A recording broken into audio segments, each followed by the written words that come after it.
Dear students, earth resistant building എന്ന പാഠഭാഗത്തെ 7ാമത്തെ video ആണിത്. നമ്മൾ കഴിഞ്ഞ ക്ലാസ്സിൽ ഈ ടോൾ ബിൽഡിങ്ങിൻ്റെ എർത്ത് റെസിസ്റ്റൻസ് നേടിയെടുക്കാൻ വേണ്ടിയിട്ട് 2 മെത്തേഡുകളുണ്ടെന്ന് പറഞ്ഞിട്ടുണ്ടായിരുന്നു. അതിലുള്ള ബേസ് ഐസൊലേഷൻ എന്ന മെത്തേഡാണ് നമ്മൾ ഈ വീഡിയോയിലൂടെ കവർ ചെയ്യാൻ പോകുന്നത്. അപ്പോൾ എന്താണ് ബേസ് ഐസൊലേഷൻ? നമ്മൾ ഈ ബിൽഡിങ്ങുകൾക്ക് എർത്ത് റെസിസ്റ്റൻസ് ലഭിക്കാൻ വേണ്ടി വൈഡായിട്ട് ഉപയോഗിക്കുന്ന ഒരു മെത്തേഡാണ് ബേസ് ഐസൊലേഷൻ എന്നത്. ഒരു ബേസ് ഐസൊലേറ്റഡ് സ്ട്രക്ചർ എന്ന് പറഞ്ഞാൽ എന്താണ്? ഇതെന്ന് പറഞ്ഞാൽ അതിൻ്റെ ഫൗണ്ടേഷനും ബിൽഡിങ്ങിൻ്റെ സൂപ്പർ സ്ട്രക്ചറിനും ഇടയിൽ ഒരു ബിയറിംഗ് പാഡ് വെച്ചിട്ട് സപ്പോർട്ട് ചെയ്തിട്ടുണ്ടെങ്കിൽ അതാണ് ബേസ് ഐസൊലേറ്റഡ് സ്ട്രക്ചർ. ഒന്നുകൂടെ പറയാം, ബേസ് ഐസൊലേറ്റഡ് സ്ട്രക്ചർ എന്ന് പറഞ്ഞാൽ ഇപ്പോൾ ബിൽഡിംഗ് ഉണ്ട്, ഇതാണിപ്പോൾ ഒരു ബിൽഡിങ്. അപ്പോൾ ഈ ബിൽഡിങ്ങിൻ്റെ ഫൗണ്ടേഷനാണ് ഇതെന്ന് വിചാരിക്കുക, ഇതാണ് അതിൻ്റെ ഫൗണ്ടേഷൻ എന്ന് വിചാരിക്കുക. അപ്പോൾ ഇതിൻ്റെ ഇടയ്ക്ക് ഈ നമ്മുടെ എന്ത് വയ്ക്കുക, ബിയറിംഗ് പാഡുകൾ വെച്ച് സപ്പോർട്ട് ചെയ്തിട്ടുണ്ടെങ്കിൽ അതാണ് ബേസ് ഐസൊലേറ്റഡ് സ്ട്രക്ചർ എന്ന് പറയുന്നത്. Different type base isolation bearing പാഡുകൾ ഡെവലപ്പ് ചെയ്തിട്ടുണ്ട്. അതിലൊന്നാണ് ലെഡ് റബ്ബർ ബിയറിംഗ്. ഇതാണ് ലെഡ് റബ്ബർ ബിയറിംഗ്. അതായത് സൂപ്പർ സ്ട്രക്ചർ ബിൽഡിങ്ങുകളിലും ഫൗണ്ടേഷനും ഇടയ്ക്ക് ഒരു ലെഡ് റബ്ബർ, അല്ലേ, എന്താണ് പറഞ്ഞത്, ലെഡ് റബ്ബർ വെച്ചിട്ട് ബിയർ ചെയ്തിട്ടുണ്ടെങ്കിൽ അതാണ് ലെഡ് റബ്ബർ ബിയറിംഗ് എന്ന് പറയുന്നത്. ഇതിൻ്റെ വൈഡായിട്ടുള്ള ഫിഗറാണ് കേട്ടോ ഇത്. അപ്പോൾ എന്താണ് ഈ ബേസ് ഐസൊലേഷൻ്റെ ഒരു കോൺസെപ്റ്റ്? നമ്മളൊരു എക്സാമ്പിളായിട്ട് പറയുകയാണെങ്കിൽ, ഒരു ബിൽഡിംഗ് എന്ന് പറഞ്ഞാൽ ഒരു ഫ്രിക്ഷൻ ഇല്ലാത്ത ഒരു റോളറിൻ്റെ മുകളിൽ സപ്പോർട്ട് ചെയ്ത് വെച്ചിരിക്കുകയാണെന്ന് വിചാരിക്കുക. ഫ്രിക്ഷണൽസ് റോളേഴ്സിന് മുകളിലാണ് ഒരു ബിൽഡിങ് സപ്പോർട്ട് ചെയ്തിട്ടുണ്ടെങ്കിൽ ഗ്രൗണ്ട് ഷേക്ക്, എർത്ത് ഉണ്ടാകുമ്പോൾ എന്ത് ചെയ്യും, ഭൂമി കുലുങ്ങും, അല്ലേ? അപ്പോൾ ആ ഗ്രൗണ്ട് ഷേക്ക് ചെയ്യുന്ന സമയത്ത് ഈ റോളർ എന്ന് പറഞ്ഞാൽ എന്താ, അങ്ങനെ കറങ്ങുന്ന സാധനം അല്ലേ, ഇതിന് മുകളിലാണ് ഒരു ബിൽഡിങ് വെച്ചിട്ടുള്ളതെങ്കിൽ ആ റോളർ എന്ത് ചെയ്യും, ഫ്രീ ആയിട്ട് റോൾ ചെയ്യും. പക്ഷേ അതുകൊണ്ട് തന്നെ അതിന് മുകളിലുള്ള ബിൽഡിങ് എന്ത് ചെയ്യുന്നില്ല, മൂവ് ചെയ്യുന്നില്ല, അല്ലേ? അതായത് ഈ ഗ്രൗണ്ട് ഷേക്ക് ചെയ്യുന്ന സമയത്ത് ഒരു ഫോഴ്സും ബിൽഡിങ്ങിലേക്ക് ട്രാൻസ്ഫർ ചെയ്യുന്നില്ല. സിംപ്ലി ആ ബിൽഡിങ്ങിൽ എർത്ത് എഫക്റ്റ് ചെയ്യുന്നില്ല എന്നർത്ഥം. മനസ്സിലായോ സംഭവം എന്താണെന്ന്? നമ്മളൊരു റോളറിൻ്റെ മുകളിൽ ഒരു ബിൽഡിങ് സപ്പോർട്ട് ചെയ്ത് വെച്ചാൽ ഒരു ഭൂമി കുലുങ്ങി ആ റോളർ മൂവ് ചെയ്യുക എന്നല്ലാതെ ആ ബിൽഡിങ്ങിന് യാതൊരു എഫക്റ്റും ഉണ്ടാകുന്നില്ല. ഇപ്പോൾ ഈ സെയിം ബിൽഡിംഗ് തന്നെ ഒരു ഫ്ലെക്സിബിൾ പാഡിൻ്റെ മുകളിലാണ് സപ്പോർട്ട് ചെയ്തിട്ടുള്ളതെങ്കിൽ, അതായത് ഫ്ലെക്സിബിൾ പാഡ് എന്ന് പറഞ്ഞാൽ അതിന് ലാറ്ററൽ മൂവ്മെൻറ്റ് ഇല്ല, ലാറ്ററൽ മൂവ്മെൻറ്റ് ഇല്ലാത്ത ഒരു ഫ്ലെക്സിബിൾ പാഡിന് മുകളിലാണ് അത് സപ്പോർട്ട് ചെയ്തിട്ടുള്ളതെങ്കിൽ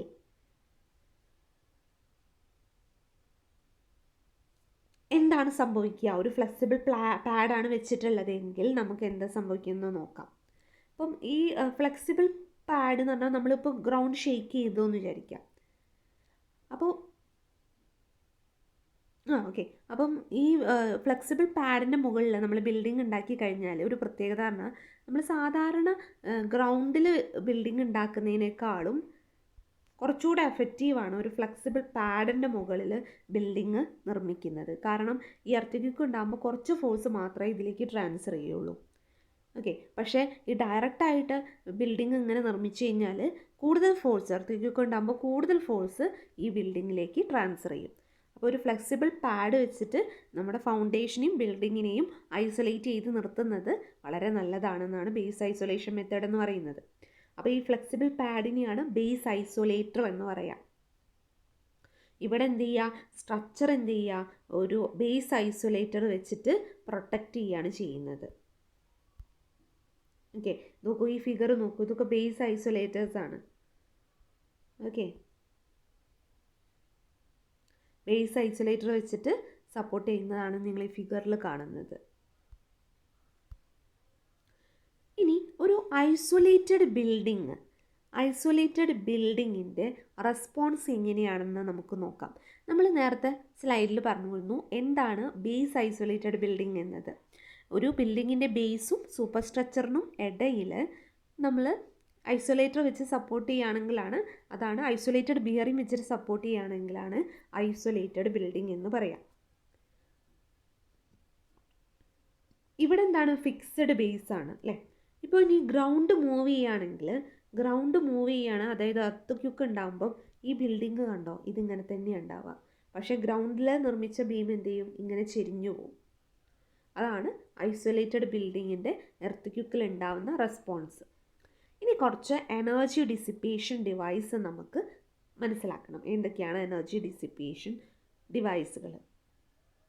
ഇനി നമ്മൾ ഈ സീസ്മിക്കിൻ്റെ ഡാമേജ്, എർത്ത് മൂലമുണ്ടാവുന്ന നാശനഷ്ടങ്ങൾ കുറയ്ക്കാൻ വേണ്ടിയിട്ട് അല്ലെങ്കിൽ കൺട്രോൾ ചെയ്യാൻ വേണ്ടിയിട്ട് നമ്മളൊരു മെത്തേഡ് ഉപയോഗിക്കുന്നുണ്ട്. അതാണ് എനർജി ഡിസിപ്പേഷൻ ഡിവൈസസ്.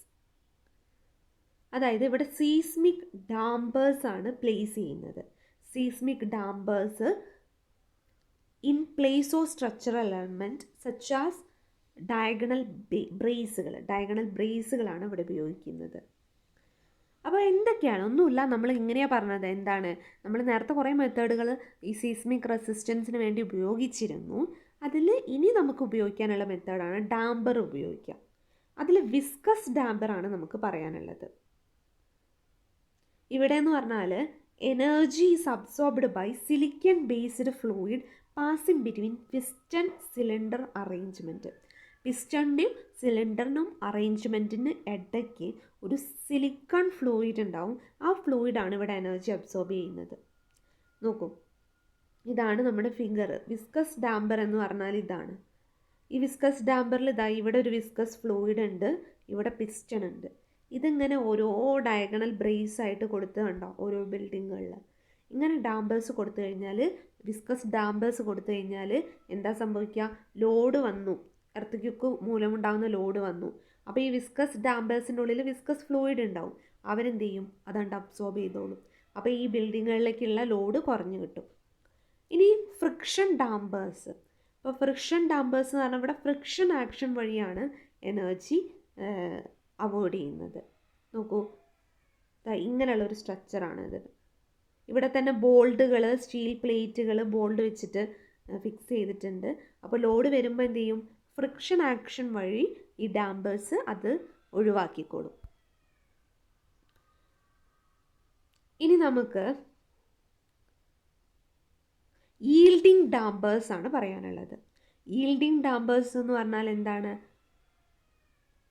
ഓരോ മെറ്റലുകൾ ഓരോ ഈൽഡ് പോയിന്റിൽ വെച്ചിട്ട് ഡാമ്പേഴ്സ് കൊടുക്കുന്നതാണ്. ഇതാണ് അതിൻ്റെ ഫിഗർ. അപ്പം each device is suitable for a certain building. അപ്പോൾ അതായത് നമ്മുടെ ഓരോ ബിൽഡിങ്ങുകളിലും അതിൻ്റെ ആവശ്യം അനുസരിച്ച് ഓരോ ഡാമ്പേഴ്സാണ് കൊടുക്കാറുള്ളത്. ഇവിടെ ഈൽഡിങ് ഡാമ്പേഴ്സാണ് കൊടുത്തിട്ടുള്ളത്. ഓക്കെ, അപ്പോൾ നമ്മൾ 3 ടൈപ്പ് ഡാമ്പേഴ്സ് പറഞ്ഞു. ഏതൊക്കെയായിരുന്നു? വിസ്കസ് ഡാമ്പേഴ്സ്, ഈൽഡ് ഡാമ്പേഴ്സ്, അതൊക്കെയാണ് നമ്മൾ ഇന്ന് പറഞ്ഞിട്ടുള്ളത് അല്ലേ. വിസ്കസ് ഡാമ്പേഴ്സും ഈൽഡ് ഡാമ്പേഴ്സും പിന്നെ ഒന്നുകൂടെ പറഞ്ഞിട്ടുണ്ടായിരുന്നു ഫ്രിക്ഷൻ ഡാമ്പേഴ്സും. ഇത് 3 ഓർത്ത് വയ്ക്കണം കേട്ടോ. എന്തൊക്കെയാണ് അപ്പോൾ സീസ്മിക് റെസിസ്റ്റൻസിന് വേണ്ടി നമ്മൾ ഉപയോഗിച്ചിട്ടുള്ളത്? ഡാമ്പേഴ്സ് ഉപയോഗിച്ച് കഴിഞ്ഞു അല്ലേ. പിന്നെ കൺസ്ട്രക്ഷൻ സമയത്ത് നമ്മൾ പ്ലാൻ ചെയ്യുമ്പോഴും ഡിസൈൻ ചെയ്യുമ്പോഴും ഓരോ കാര്യങ്ങൾ ശ്രദ്ധിക്കേണ്ടത് എന്താണെന്ന് ഡീറ്റെയിൽ ആയിട്ട് പറഞ്ഞിട്ടുണ്ടായിരുന്നു. പിന്നെ നമ്മൾ ഓരോ ഷിയർ വാള്, അതേപോലെ തന്നെ ഷിയർ കോറ്, അങ്ങനെയുള്ള ബേസ് ഐസൊലേറ്റേഴ്സ്, അത് വളരെ ഇമ്പോർട്ടൻ്റ് ആണ് കേട്ടോ. ബേസ് ഐസൊലേറ്റേഴ്സ് ഇമ്പോർട്ടൻ്റ് ആണ്, അതൊക്കെ ഒന്ന് നോക്കാം. Okay, thank you.